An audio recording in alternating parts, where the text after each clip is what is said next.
अमानतुल्लाह खान इस वक्त हमारे साथ जुड़ गए, आम आदमी पार्टी के विधायक अमानतुल्लाह खान। अमानतुल्लाह खान, पहली प्रतिक्रिया तो आपसे जानना चाहेंगे इस पूरे मामले पर जो देर रात दिल्ली में हुआ, भीड़ को बुलाया गया, उकसाया गया, नारेबाजी हुई। देखिए, मेरा कहना यह है कि ये ऐसी क्यों नौबत आई कि ये 123 प्रॉपर्टी का हिस्सा है मस्जिद फैज इलाही, और बाकायदा इसमें जो डायलिसिस सेंटर चलता था या डिस्पेंसरी चलती थी या वो वक्फ की नॉलेज में थी, और वो बाकायदा वक्फ से ऑडिट कराते हैं। और 123 प्रॉपर्टी पे 2023 में जस्टिस औरी का एक ऑर्डर है कि एडमिनिस्ट्रेशन कंट्रोल वक्फ बोर्ड का रहेगा, और वहां एक मंदिर भी है उसी अहाते में। आज तक मुसलमानों ने मंदिर के होने ना होने पे, आज तक मंदिर के होने पे ऑब्जेक्शन तक नहीं उठाया। तो फिर ऐसी क्या वजह है कि जो जमीन वक्फ की है और जो बाकायदा वक्फ के कंट्रोल में है, वहां की मैनेजमेंट कमेटी वक्फ ने बनाई हुई है, उसको रात के अंधेरे में आप तोड़ने आ गए। जबकि कल जो है यही मस्जिद पक्षपार जो है हाई कोर्ट गया था, और जो कीर्ति उप्पल साहब इनकी तरफ से पेश हुए थे सीनियर वकील, और 22 अप्रैल उसमें डेट लगी थी जिसमें दोनों को अपनी रिपोर्ट देनी थी। तो क्यों जानबूझ करके ये दिल्ली के माहौल को बिगाड़ना चाहते हैं? और हम ये नहीं कहते कि जो पथराव हुआ वो ठीक हुआ, उस पर पुलिस कार्रवाई कर रही है, FIR भी की है, लेकिन आप ऐसा क्या है कि मस्जिद और मदरसों को जानबूझ करके टारगेट बना कर रहे हैं और मुसलमानों को जानबूझकर टारगेट कर रहे हैं, जबकि मुसलमान तो बेचारा उसी जगह पर एक मंदिर भी बना हुआ है उसी हाथ में। लेकिन मस्जिद को कहां टारगेट किया गया? ऑब्जेक्शन तक नहीं किया अमानतुल्लाह खान साहब, मस्जिद को कहां? मस्जिद के आसपास जो इंक्रोचमेंट था उसे तो अवैध करार दिया गया था। आप इंक्रोचमेंट, वहां बारात घर चल रहा है, वहां पर डिस्पेंसरी चल रही है एक प्राइवेट, उसे हटाने को कहा गया था। नहीं, ऐसा नहीं है, प्राइवेट नहीं है, वो बाकायदा मैनेजमेंट कमेटी, जो मस्जिद की मैनेजमेंट कमेटी है वो चलाती है, और वक्फ उसका ऑडिट करता है। और 7% वक्फ में 2023 तक उन्होंने सबमिट किया, मेरे टाइम में भी जमा किया। इनका एडमिनिस्ट्रेटर इन्हीं का बैठा हुआ है ना, इन्हीं की सरकार का बैठा हुआ है ना, बीजेपी की हुकूमत का। आप वक्फ से पता करें, वक्फ ने आज तक ऑब्जेक्शन किया उस पर? उसकी तो वक्फ की जिम्मेदारी थी। जब वक्फ ऑडिट करता है, इतने जमाने से बना हुआ है, और 2023 में जब 123 प्रॉपर्टी पर फैसला आया है, एंट्री ऑर्डर आया, उसके बाद तो कोई इंक्रोचमेंट नहीं हुआ। उससे पहले की ये चीज बनी हुई है जिसको इंक्रोचमेंट कह रहे हैं। वक्फ की जमीन में बहुत ज्यादा जमीनों पे दुकानें भी हैं, बहुत जमीनों पे बारात घर भी हैं, अस्पताल भी हैं, मस्जिदें भी हैं, मदरसे भी हैं, दरगाहें भी हैं। तो इसका मतलब मस्जिद के अलावा जो भी चीज है सब इंक्रोचमेंट है। और इंक्रोचमेंट के नाम पे कभी आप मस्जिद तोड़ दोगे, कभी मदरसा तोड़ दोगे, कभी आप ईदगाह का पार्क ले लोगे, कभी आप जो है वहां की डिस्पेंसरी, वो डिस्पेंसरी जो चलती थी वक्फ की नॉलेज में थी ना। जब वक्फ की नॉलेज में थी, ऑडिट वक्फ करता था तो वक्फ की नॉलेज में थी, और एक जमाने से ऑडिट करता चला आया वक्फ। 2000 रिकॉर्ड पर है ना वो, तो मैं तो ऐसी बात ये पूरा मामला जब हाईकोर्ट में चल रहा था तो क्या वक्फ ने अपना पक्ष वहां पर रखा था? क्या वक्फ ने बताया था कि ये इंक्रोचमेंट अवैध नहीं है, इसका वो किराया वसूलता है? कल वक्फ ने रखा, और अगर इंक्रोचमेंट अवैध वक्फ वहां बता रहा है तो उसको तो कोई लेटर तो जारी किया होगा ना, वक्फ ने कोई लेटर जारी किया होगा। एडमिनिस्ट्रेटर इनका बैठा हुआ है जो MCD में कमिश्नर है, पहले वो एडमिनिस्ट्रेटर थे वक्फ बोर्ड के, उनका अगर उन्होंने कोई एक्शन लिया होता, किसी को चिट्ठी लिखी होती, हाईकोर्ट जाता तो मान लेता।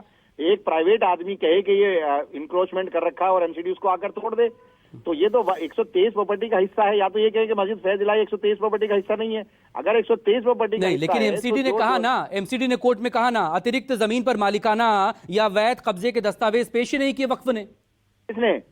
MCD ने कहा ये तो रेवेन्यू रिकॉर्ड में है। ये तो अरे भाई वक्फ भी तो इन्हीं का है, ईदगाह के सामने का पूरा पार्क इन्होंने मना कर दिया कि हमारा नहीं है। वक्फ ने जाकर के वक्फ का एडमिनिस्ट्रेटर क्या दिल्ली सरकार के या केंद्र सरकार की जो बीजेपी है उसके खिलाफ चला जाएगा? कभी भी नहीं जाएगा। हमारा तो है नहीं। जब तक मैं था तो 123 प्रॉपर्टी को हम जीत कर लाए ना, एक भी मुकदमा हम नहीं हारे। अब हमारी जो जमीन है वो भी जा रही है। तो आपको लगता है कि केंद्र सरकार के खिलाफ या इनके जो ये बीजेपी की हुकूमत है इसके खिलाफ वक्फ का ऑफिसर या वक्फ का वकील इनके खिलाफ बयान देगा? कभी भी नहीं देगा। और कल जो बहस हुई थी उसमें तो वक्फ के वकील ने कहा, बाकायदा सपोर्ट किया। कल तो सारी चीजें हुई हैं, और वो 22 अप्रैल डेट उसमें लगी थी। 22 अप्रैल के लिए इनसे भी जवाब मांगा था, उनसे मांगा था। ऐसा क्या था कि रात के अंधेरे में आप जो है 20-30 बुलडोजर लेकर पूरी दिल्ली पुलिस पूरा छावनी बना करके आप एक ऐसे इदारे को जहां पर कुछ गरीब डाली। आपका सवाल मिडनाइट एक्शन पर है?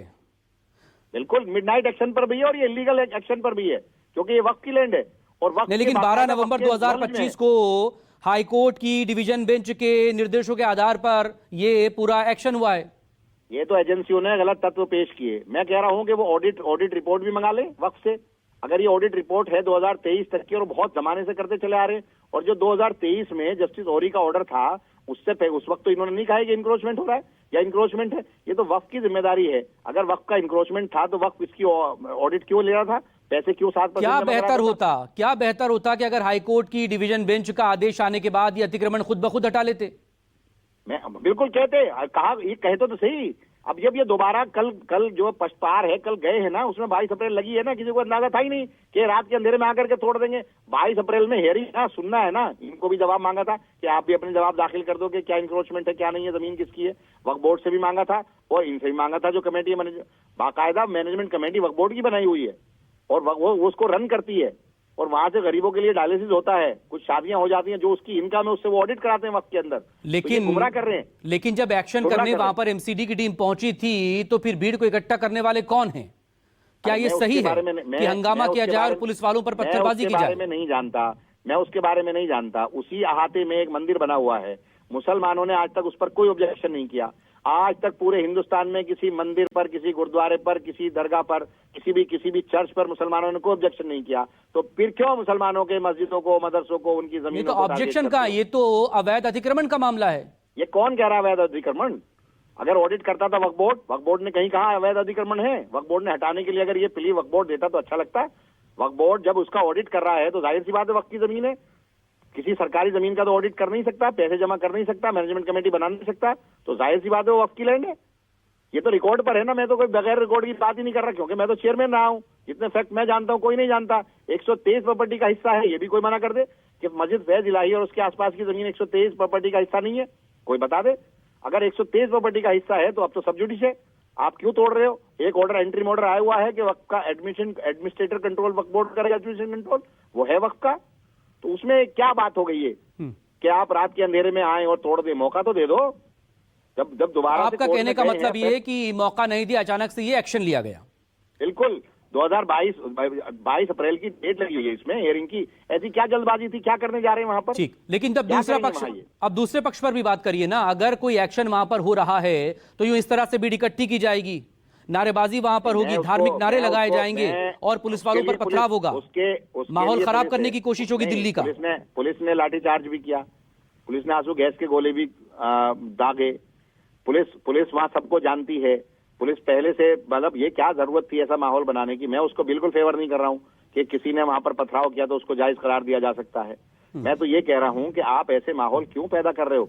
जब आपको ये चीज है, उसमें शरारती तत्व हो सकता है, कहीं से भी हो सकता है, जो मुल्क का माहौल बिगाड़ना चाहते हैं हो सकता है उनके भी हो सकते हैं। तो मैं उसके तरफ बिल्कुल नहीं हूं, लेकिन मैं ये हूं कि आप ऐसे हालात क्यों बनाना चाहते हो? क्यों रात के अंधेरे में आप क्यों दूसरे पक्ष को नहीं सुनना चाहते? आप ये तो फैक्ट इनकी जिम्मेदारी नहीं है। अभी सूद साहब वो दे रहे थे बयान, तो क्या वो उनको नहीं मालूम है? वक्त के उनको बुलाएं, वक्त मैनेजमेंट को पूछे उनसे कि आप ऑडिट क्यों कर रहे थे अगर ये वक्त की लैंड नहीं है। ठीक, बहुत शुक्रिया अमानतुल्लाह खान साहब हमसे बात करने के लिए। आम आदमी पार्टी के विधायक हमारे साथ जुड़े थे और चूंकि वक्फ बोर्ड के इससे पहले वो अध्यक्ष भी रहे हैं दिल्ली के।